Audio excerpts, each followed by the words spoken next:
Good evening everyone. मी तुमचा classmate Mahesh.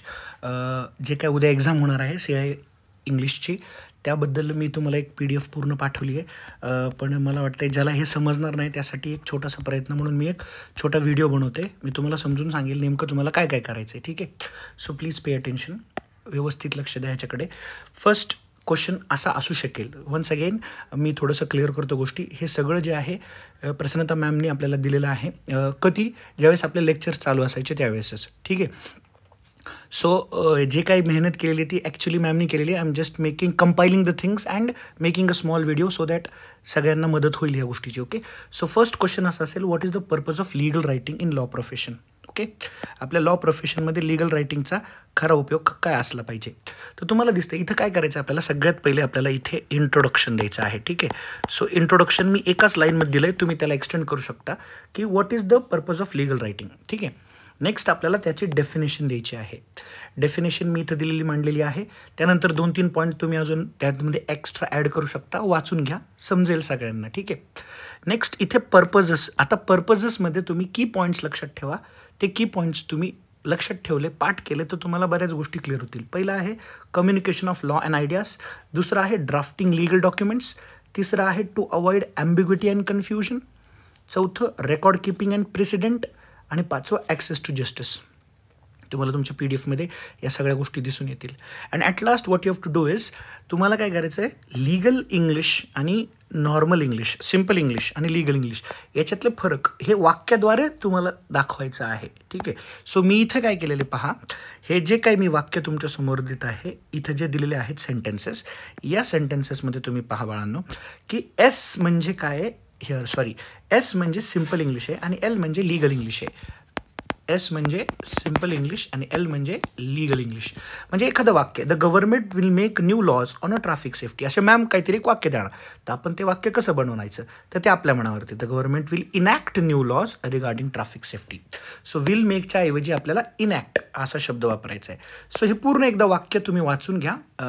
सगळे वाक्य नाही भेटणार तुम्हाला इथे. दुसरी एक PDF आहे, त्यामध्ये तुम्हाला सगळे वाक्य मिळतील, पण जेवढे जमतील तेवढे वाक्य वाचून घ्या. ठीक आहे, पूर्ण. ते झाल्यानंतर आपली जी सेकंड ॲक्टिव्हिटी असणार आहे ती असणार आहे, आपल्याला एक स्टोरी दिली असणार आहे मॅमनी, आणि त्या स्टोरीवरती किंवा त्या क्वेश्चनवरती आपल्याला काय करायचं आहे, एक कंप्लेंट लेटर लिहायचं आहे. से फॉर एक्झाम्पल ही स्टोरी आहे आता सध्या तुमच्यासमोर दिसते की 25 ऑगस्ट 2025ला 8:30 वाजता रमेश शर्मा एक शॉपकीपर शॉपमधनं परत येत होता, ग्रोसरी शॉप, अशी काहीतरी स्टोरी आहे. आणि त्याच्यासोबत एक अशी काहीतरी घटना घडली which is related to crime. ठीक आहे, आणि मग तो रमेश शर्मा गेलाय, कोणाकडे गेलाय, पोलीस ऑफिसरकडे गेलाय किंवा पोलीस स्टेशनमध्ये गेलाय आणि तो एक कंप्लेंट लिहितोय. सो कंप्लेंट कशी लिहायची त्याचा एक स्टँडर्ड फॉर्मॅट मी तुम्हाला समजावून सांगतो. ठीक आहे, हे मला मॅमनीच सांगितलेलं आहे, तेच तुम्हाला मी सांगतोय. Okay, once again all credit goes to ma'am. इथे बघा, कंप्लेंट कशी लिहायची. पहिलं आपण ज्याला कंप्लेंट लिहित आहोत, टू जे कोणी असेल ते. ठीक आहे, नेक्स्ट सब्जेक्ट, आपल्या कंप्लेंटचा जो सब्जेक्ट असला पाहिजे तो कमी शब्दामध्ये असला पाहिजे. ठीक आहे, आणि सटीक असला पाहिजे. नेक्स्ट रिस्पेक्टेड ज्याला लिहितोय आपण, एक साधं पत्र लिहितो की नाही आपण, त्याच टाईपमध्ये लिहायचं आहे. बट मी तुम्हाला काय गोष्ट सांगतो त्या लक्षात ठेवा. पत्रामध्ये आपण जनरल वाक्य लिहू शकतो, पण इथे आपल्याला जनरल वाक्य लिहायचे नाही आहेत, इथं स्पेसिफिक लिहायचे. म्हणजे जे काय घटनाक्रम आहे ते अशा पॉईंट्समध्ये तुम्हाला मांडायचं आहे, हे लक्षात ठेवा. वाचून घ्या, पॉईंट्स तुम्हाला समजून येतील. हे पॉईंट्स खूप सोपे आहेत. बरं, जो काय घटनाक्रम आहे तो आपण पॉईंट्समध्ये मांडल्यानंतर सगळ्यात मेन महत्त्वाचं म्हणजे काय, जे आपण सगळ्या ह्याच्यामध्ये वापरू शकतो, that is this part.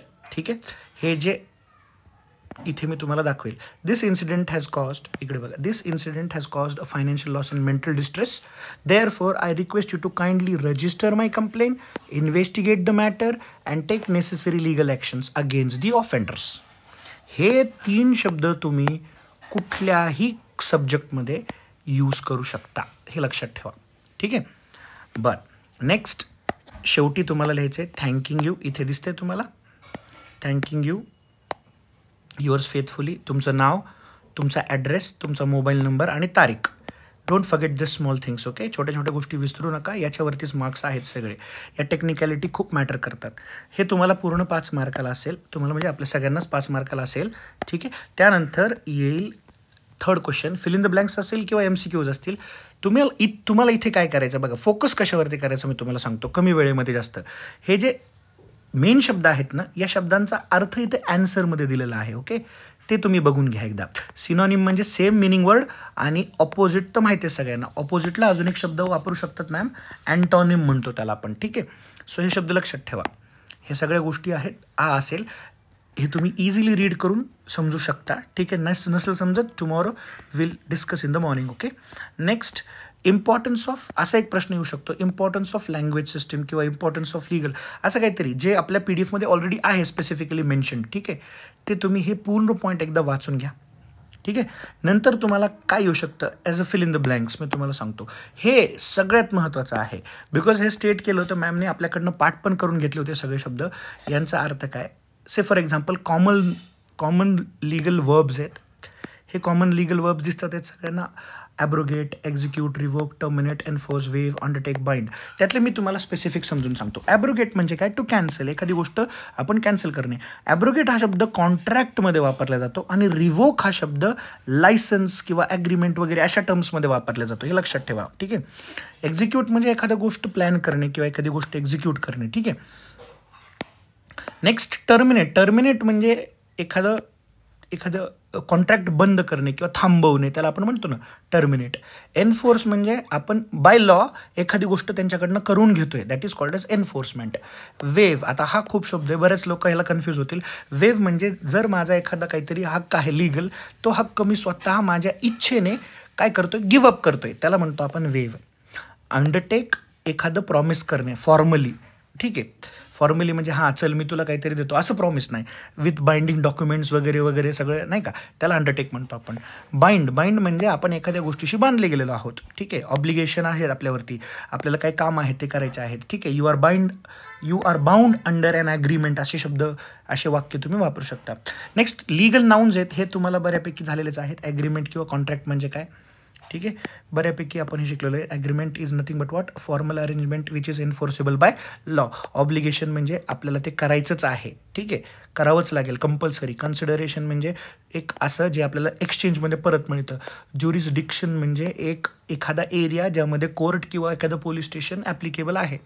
Breach म्हणजे ज्याला आपण तोडणे, ठीक आहे, to breach, failure to contract, ठीक आहे, त्याला ब्रीच म्हणतो. पेनल्टी, डॅमेजेस म्हणजे आपण आपल्याला एखादा लॉस झाला आहे त्याच्यावरती जे काय कंपेन्सेशन मिळतं त्याला पेनल्टी किंवा डॅमेजेस म्हणू शकतो आपण, ठीक आहे. नेक्स्ट इज लायबिलिटी, हा महत्त्वाचा आहे बरं का. लीगल रिस्पॉन्सिबिलिटी, लायबिलिटी म्हणजे काय, लीगल रिस्पॉन्सिबिलिटी. आणि डीड म्हणजे काय, एक असं डॉक्युमेंट जे लीगली सील्ड आणि साईन्ड आहे त्याला डीड म्हणायचं, ठीक आहे. आता ॲग्रीमेंट, सेल ॲग्रीमेंट, डील म्हणतो, डीड म्हणतो की नाही आपण, तशाच पद्धती, ठीक आहे. आता हे फ्रेजेस आहेत, हे फ्रेजेस पण लक्षात ठेवा एकदा, ठीक आहे. त्यानंतर ट्रेडिशनल लीगल वर्ड्स आहेत ते पण लक्षात ठेवा. सगळ्यात इम्पॉर्टंट, मी एक PDF तुम्हाला ऑलरेडी पाठवलेले आहे. हे इम्पॉर्टंट क्वेश्चन आहे 5 मार्काचा, ठीक आहे, लक्षात ठेवायचं. सगळेच प्रश्न 5 मार्काचे असतील आपल्याला, no doubt. Right to privacy and right to education, त्यातला राईट टू एज्युकेशन मी तुम्हाला ऑलरेडी पाठवलेलं आहे, एकदा पूर्ण वाचून घ्या. अजूनही ChatGPT किंवा Google Chromeवरती तुम्हाला जाऊन अजून राईट टू एज्युकेशनबद्दल जी काय माहिती मिळते ती तुम्ही पूर्णपणे लर्न करा आणि ती तुम्ही घेऊन या. राईट टू प्रिव्हसी दोन्ही पण आहेत, ठीक आहे. So right to education, right to privacy, ह्या 2 गोष्टी तुम्ही व्यवस्थित करून या, म्हणजे तुम्हाला पूर्ण उद्याचा पेपर इझिली पास होता येईल, ओके. Thank you so much.